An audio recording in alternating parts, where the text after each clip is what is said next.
My name is Jer'Lisa Devezin. I have a middle name too, so it's Joyce, but I don't really use it that much. But my name is Jer'Lisa Devezin.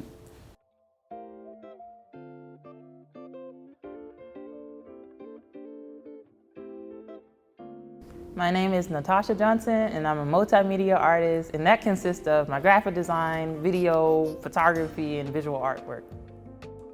I'm Kevin Owens, an artist, educator from Dallas, Texas. I studied painting and drawing at Stephen F. Austin University.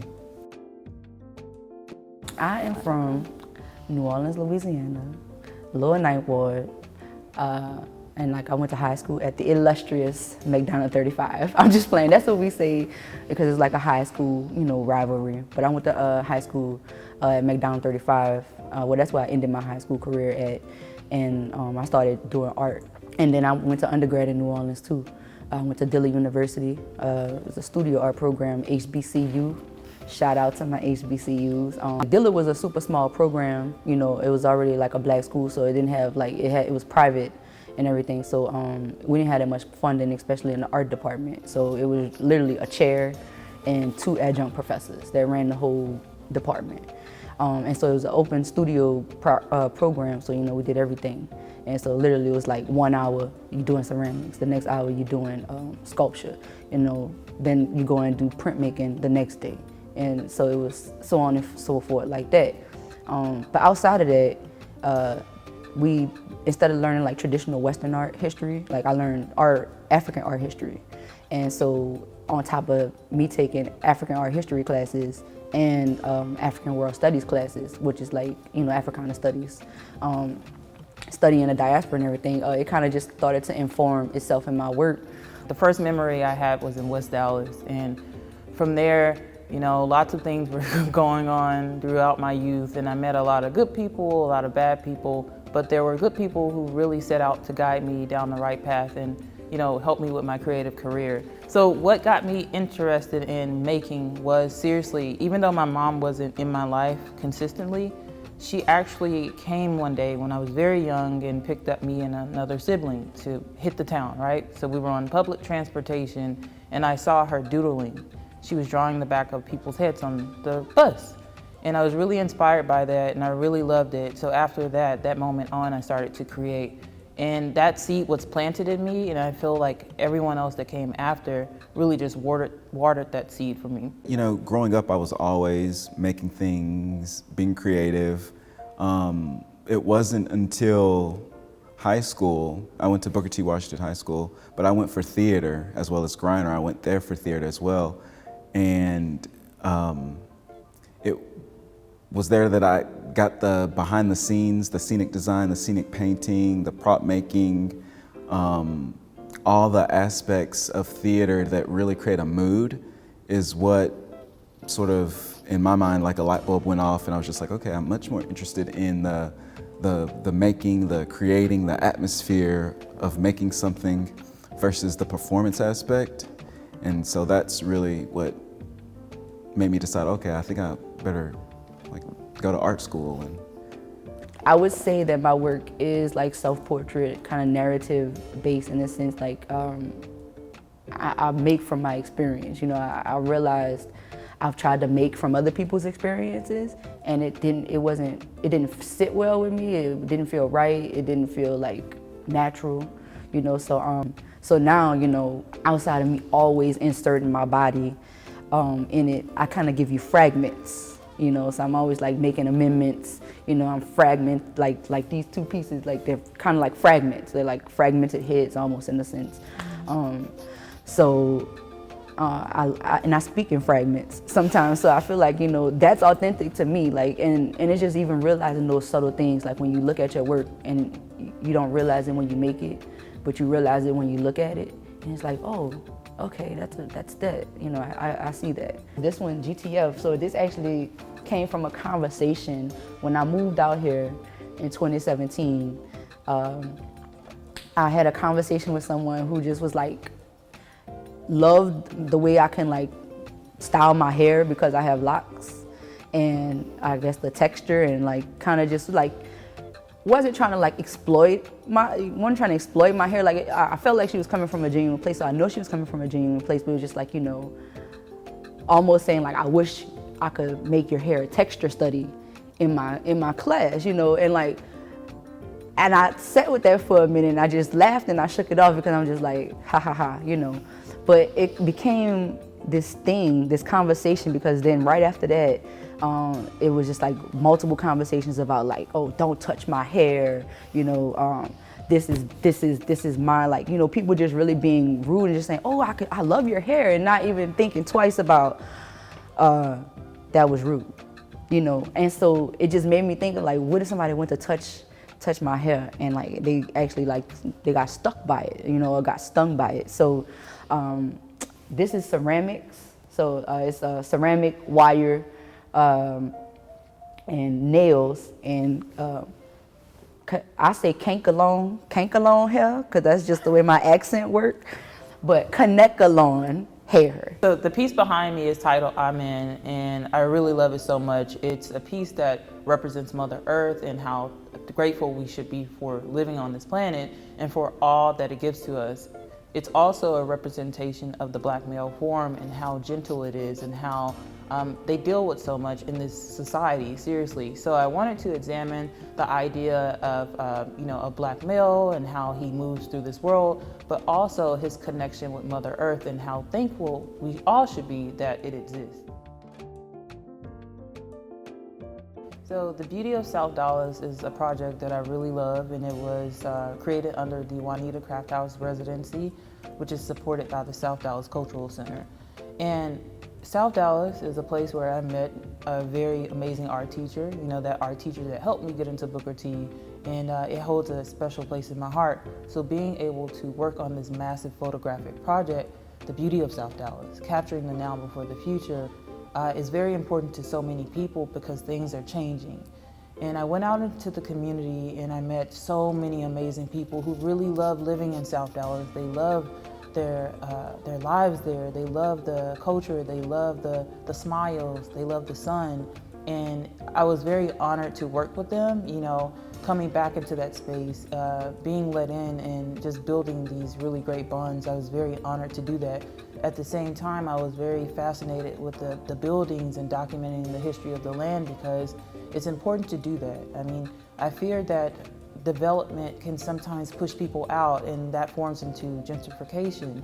And before that even happens, I wanted to use my art to make a stamp on that place because it's well deserved. And I was really excited to join that residency. John Springbridge is amazing at the South Dallas Cultural Center, and the guidance he gave to help me form that project to be a beautiful thing, and it's really amazing. Essentially, the work is speaking about some of the social and political unrest that this country is experiencing, as well as, you know, globally things are kind of in flux.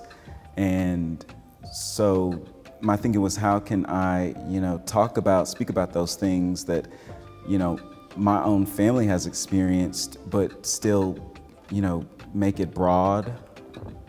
Well, like for these pieces, like the clear figures. So that's an image of a person that's being lynched. Now I've abstracted that form. It's undergone a transformation so that, you know, it's referencing a tragic event, but at the same time, it's, you know, I don't want to necessarily make an icon out of suffering or, you know, a traumatic experience and have that, you know, be solely what it is. I want to, in some sense, you know, open it up to possibilities of, you know, where we've been and where we can go. But, you know, acknowledging those horrific things, but at the same time, like showing a way forward. Well, they start as charcoal drawings on prime gessoed panels. And I seal them, and from there I will do a wash, these color washes. But I'm masking so that the underpainting will be visible, or the original state. And that's really what the work is about too. It's like this idea of the process and having evidence of the creation of the piece be there in the final work itself, which to me ties into, you know, the content of like the history of, you know, African Americans in this country, this sort of unfulfilled thing. I'm thinking about how do these props or these pedestals, like, it actually is a part of the sculpture, you know? So I'm thinking like now in terms of like, so is it the whole thing that you're looking at? Mm-hmm. Or is it just like, are you just looking at these things as supports? You know, just like very specific ways that your work is supported. So I'm thinking about that, but I'm also thinking of like, I've been thinking, I don't know why, but I've been trying to not be so literal, because I'm very literal, and I'm trying not to be so literal, so I've been trying to like play more with my conceptual thoughts, because like I guess everything kind of starts off conceptual and then you make it what you want. So I'm just trying to like, I guess, lean more towards like abstracting it, and just like, this is not a figure, but it's a figure, it's figurative. And so like these, they're not figures, but they still figurative. You know what I'm saying? So I'm trying to push that, well not trying, I'm pushing that. And I'm working through all of that. I'm getting ready for the group show here.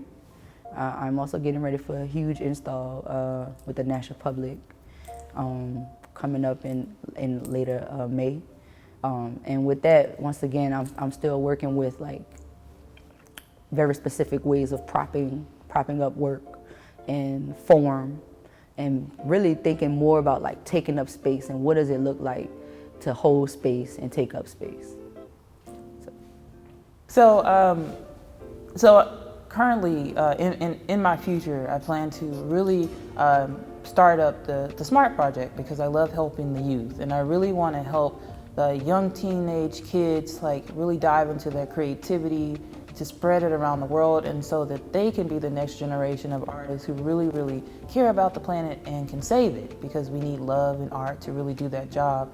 I plan to, do one more volume of the self-publication, then after that, like a mini documentary, and I'm so excited about that, and I will be revisiting a few participants that were in the past volumes to make that happen. I have another book project in the future. In the next 2 years, I'm gonna do that is centered around artists loving who they are, no matter if it's weird or not. And then, I plan to keep teaching and just using my art to change the world the best way I see fit, because we need it. And for all of the other artists out there doing this work, you all are simply amazing. I want to say that. So in the next 5 years, I just want to keep creating to help shine light on our beautiful planet and the people.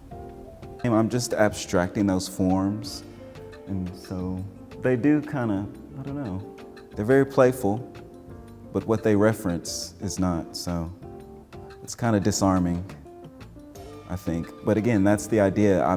I don't necessarily want to make a mandala of hate, of malice, of greed, even though that is what led to things like that. And sort of,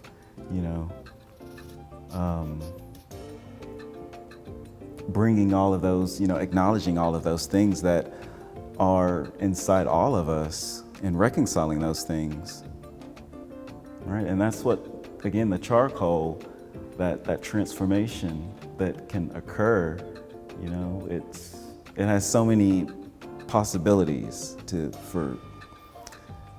be used for something. It's the application of charcoal as heat or light, that's really interesting to me. There are a lot of masters that have come before me that I'm acknowledging, but I hope to, have filtered it through my own experience and create something that's mine.